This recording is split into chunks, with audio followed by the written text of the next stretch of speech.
Genesis 12:1-20.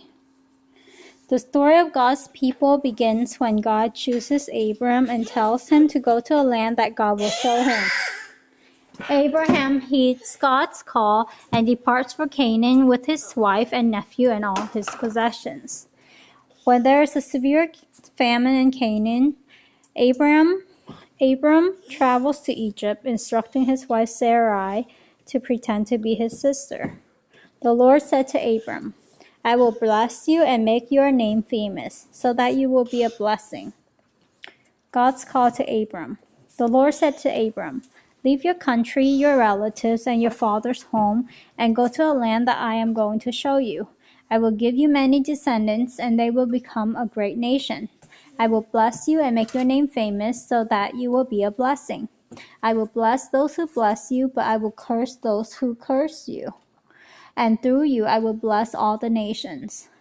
When Abram was 75 years old, he started out from Haran, as the Lord had told him to do, and Lot went with him. Abram took his wife Sarai, his nephew Lot, and all the wealth and all the slaves they had acquired in Haran, and they started out for the land of Canaan. When they arrived Canaan, Abram traveled through the land until he came to the sacred tree of Moreh, the holy place at Shechem. At that time, the Canaanites were still living in the land. The Lord appeared to Abram and said to him, This is the country that I am going to give to your descendants." Then Abram built an altar there to the Lord, who had appeared to him. After that, he moved on south to the hill country east of the city of Bethel and set up his camp between Bethel on the west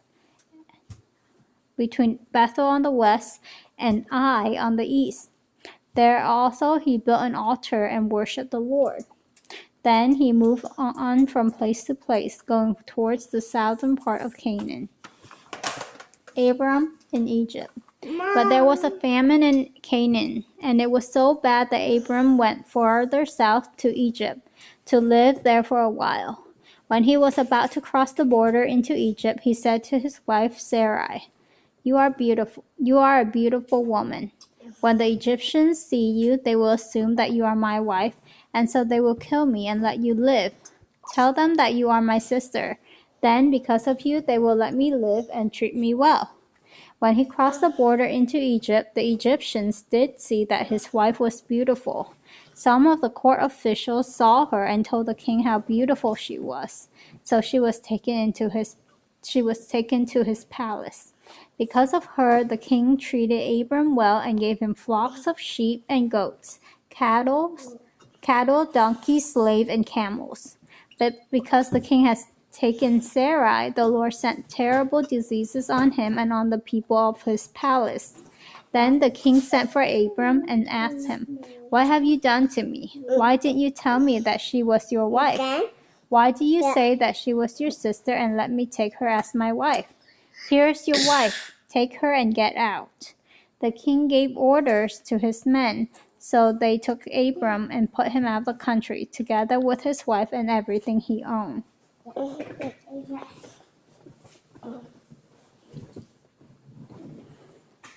I think that it took a lot of faith on Abram's part to listen to God and leave everything that he knew, especially at 75 years old. I don't know if that was considered young back then, but for us right now it's very old. And given that, Sarai was still beautiful to be, desired by the king at that age, I feel like there's some kind of longevity. Maybe they lived longer back then, and 75 is still considered young or something like that. But I don't know exactly what. But, for me, 75 years old is a long time. And for Abram to willingly leave everything he owned or everything he knew to travel to another country just because of what God told him, that took a lot of faith. And yes, I had to relocate. I actually relocated a lot of times. When I was small, it wasn't that big of a deal because I just followed my parents. So we came from Vietnam over here, and it took like years to get kind of like to know the language and to kind of like fit in, I guess, like to like become part of the community here. But and I actually don't think that I've ever fully assimilated to American culture, although I know that I'm really blessed to be here.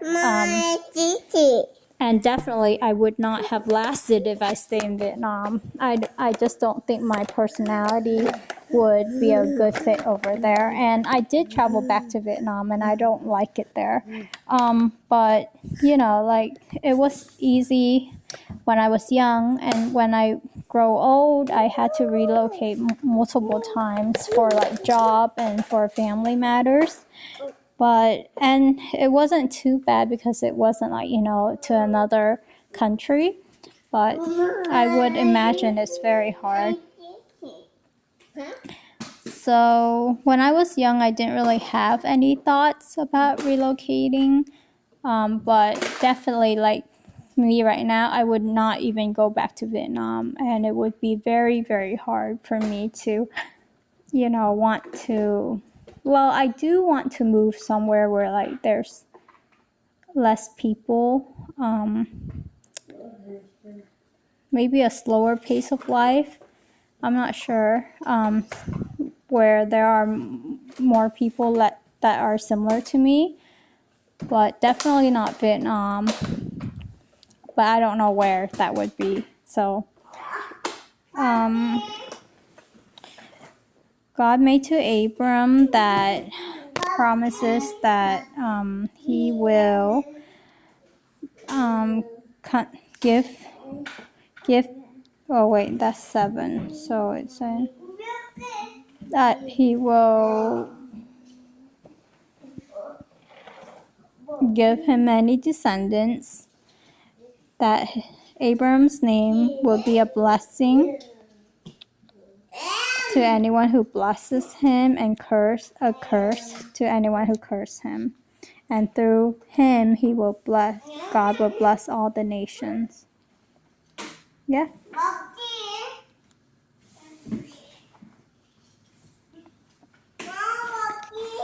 So Abram was afraid of being killed. That's why Abram told Sarai to lie. Personally, I think it indicated a lack of trust, in God. I guess it's because,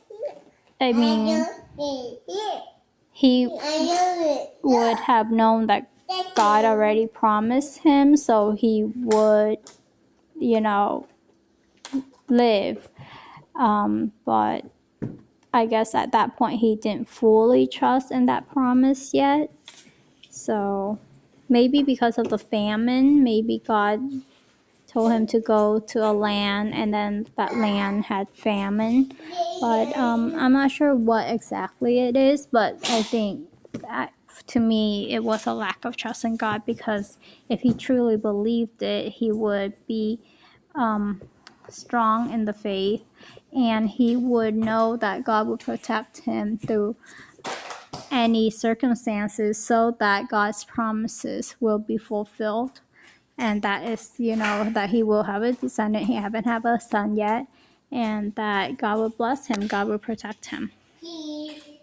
So what happened as a result was that through his action, he kind of made the Pharaoh, or the Egyptian, the Pharaoh, mad, because God punished Pharaoh through some kind of a disease. And so, other people suffer because of his lie. And then but the Pharaoh was able to see God's power, and the Pharaoh actually that also caused an adverse reaction in the Pharaoh, because the Pharaoh is now saying why did you lie to me, and when you shouldn't have, so that would be a bad impression that he gave the Pharaoh about himself and about the people of God.